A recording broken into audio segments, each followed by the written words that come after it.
میرے جوانوں، میرے بزرگوں، میری بہنوں اور بھائیوں، آپ کو نواز شریف کا سلام۔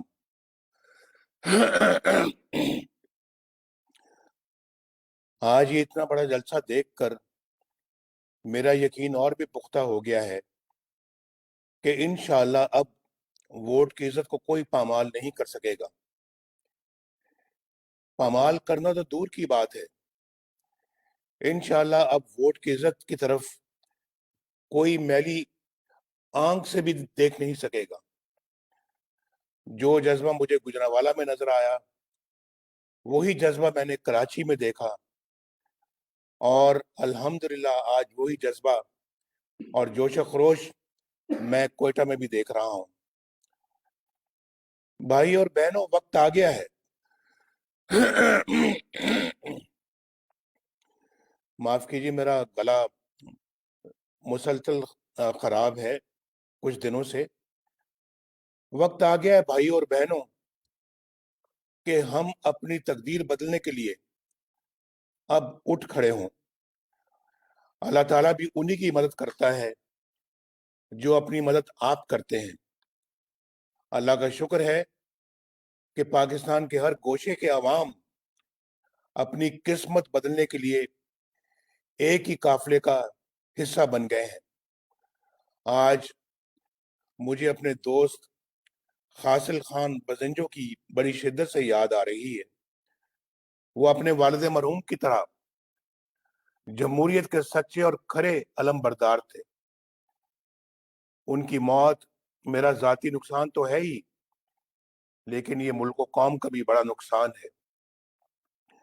وہ ہر فورم پر جرت اور بہادری کے ساتھ اپنا موقف پیش کرتے اور تمام خطروں سے بے نیاز ہو کر سچی بات کہتے تھے۔ اللہ تعالیٰ انہیں اپنے خاص رحمتوں سے نوازے۔ مجھے کل معلوم ہوا ہے کہ محسن داوڑ اور ندیم اصغر کو کوئٹہ ایئرپورٹ پہ سیکیورٹی کے نام پہ گرفتار کیا گیا ہے اور کسی نامعلوم جگہ پہ منتقل کر دیا گیا ہے۔ ہم سب اس عمل کی سختی سے مذمت کرتے ہیں، اور سیکیورٹی کے نام پر اس طرح کے اقدامات ہماری ریاست کو پہلے بھی بدنام کرتے رہے ہیں اور آج بھی کر رہے ہیں۔ بڑے افسوس کی بات ہے اور کہ یہ حکومت کس طرح کے کام انجام دے رہی ہے۔ میرے بھائی اور بہنوں، بلوچستان پر جو گزرتی رہی ہے وہ ایک نہایت افسوسناک کہانی ہے۔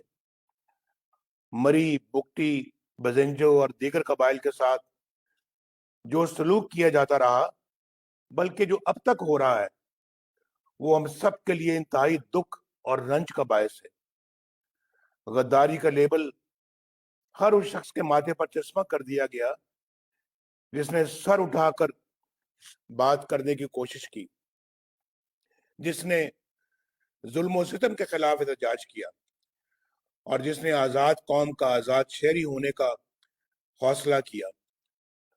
وہ صرف اس لیے باغی اور غدار قرار پائے کہ انہوں نے اپنے آئینی حقوق کے لیے آواز اٹھائی، اور کچھ قتل ہو گئے، کچھ ہمیشہ کے لیے لاپتہ کر دیے گئے۔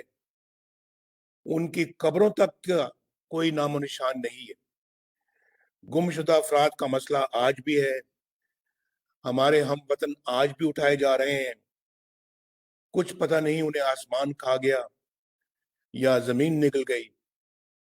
میں جب بھی گم شدہ افراد کی دکھی ماؤں، روتی ہوئی بہنوں، بیٹیوں اور پریشان حال بچوں کو دیکھتا ہوں تو بے حد تکلیف ہوتی ہے۔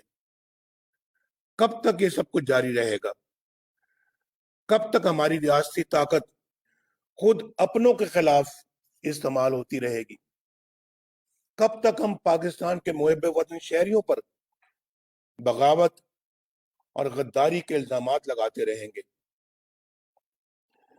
خواتین و حضرات، مجھے اچھی طرح اندازہ ہے کہ بلوچستان کیسے کیسے مسائل کا شکار ہوتے رہے ہیں اور آج بھی کن مسائل کا شکار ہیں۔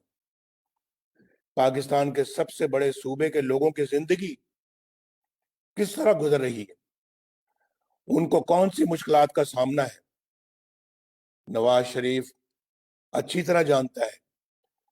مجھے یہ بھی معلوم ہے کہ موجودہ حکومت کی نااہلی اور عوام دشمنی کی وجہ سے مہنگائی نے عوام کے لیے 2 وقت کی روٹی مشکل بنا دی ہے، اور سنا ہے چینی 10 روپے کلو ہو گئی ہے، آٹا 70 روپے کلو تک جا پہنچا ہے یا شاید اس سے بھی زیادہ۔ نان بھائی ہڑتال کر رہے ہیں کہ روٹی 30 روپے کی بیچنے کی اجازت دی جائے۔ ایسے میں سارا دن محنت کرنے کے بعد ایک محنت کش 2 وقت 2 روٹیاں بھی کھائے، یعنی 2 وقت صبح دوپہر اور شام اگر 2 روٹیاں بھی کھائے تو مہینے کے 3600 روپے خرچ کرنے پڑتے ہیں، اور اگر گھر میں 6 افراد ہوں جو کہ عام طور پہ ہوتے ہیں تو صرف روٹی پر اور کچھ نہیں، روٹی پر 21,000 روپیہ وہ کہاں سے لائے؟ چینی، گھی، دالوں اور سبزیوں کی قیمتیں آسمان پر پہنچ گئی ہیں، اور دواؤں کی قیمتیں اتنی زیادہ ہو چکی ہیں کہ دوائی کے اخراجات کے بعد گھر والوں کو سمجھ نہیں آتی کہ گھر کے باقی اخراجات کیسے پورے کیے جائیں۔ غربت میں بے پناہ اضافے کی وجہ سے لوگ اپنے بچوں کو موت کے منہ میں جاتے ہوئے دیکھتے ہیں مگر دوائی خریدنے کی طاقت نہیں رکھتے۔ آج اس طرح کے پاکستان میں ہم رہتے ہیں، یعنی یہ ملک اس طرح کا بنا دیا گیا ہے۔ آج کسان بدحال ہے، زراعت تباہ، صنعتیں تباہ، کاروبار تباہ، روزگار تباہ، پورا ملک کی تباہی کے گڑھے میں اتار دیا گیا ہے۔ میرے بھائیوں اور بہنوں، کیا آپ نے کبھی سوچا ہے کہ ہم دیکھتے ہی دیکھتے اس حال کو کیوں پہنچ گئے؟ کیوں آپ کو فاقوں کی طرف دھکیلا جا رہا ہے؟ کیوں 54 روپے میں بکنے والی چینی 110 روپے کی ہو گئی؟ کیوں آٹا 35 روپے سے 70 روپے کلو تک پہنچ گیا ہے؟ اور کیوں مہنگائی بے قابو ہو گئی اور اچھے خاصے کھاتے پیتے گھرانے والے لوگ آج مالی مشکلات کا شکار ہو گئے؟ کیوں ترقی کرتا ہوا پاکستان، آگے بڑھتا ہوا پاکستان برباد کر کے رکھ دیا گیا ہے؟ کیوں پاکستانی روپیہ آج نیپالی اور افغانی کرنسی سے بھی نیچے آ گیا ہے؟ کیوں 5.8% کی شرح سے ترقی کرتا ہوا ملک 0 سے بھی نیچے آ گیا ہے؟ کیوں کارخانے لگنا بند ہو گئے ہیں؟ کیوں سڑکیں، شاہراہیں اور موٹر ویز بننا بند ہو گئی؟ کیوں پاکستان دنیا میں تنہا رہ گیا ہے؟ کیوں بھارت کو کشمیر ہڑپ کرنے کی ضرورت ہوئی؟ اور کیوں ہمارے برادر اسلامی ملک بھی ہم سے دور ہو گئے؟ کیوں سعودی عرب جیسا ہمارا مخلص ترین دوست ہم سے ناراض ہو گیا ہے؟ کوئٹہ کے بھائی اور بہنوں، اس کا سیدھا سادہ جواب یہ ہے کہ چند لوگوں کو اپنے ذاتی مفادات اور اختیارات آپ کی آزادی اور خوشحالی سے زیادہ عزیز ہے۔ آئین اور قانون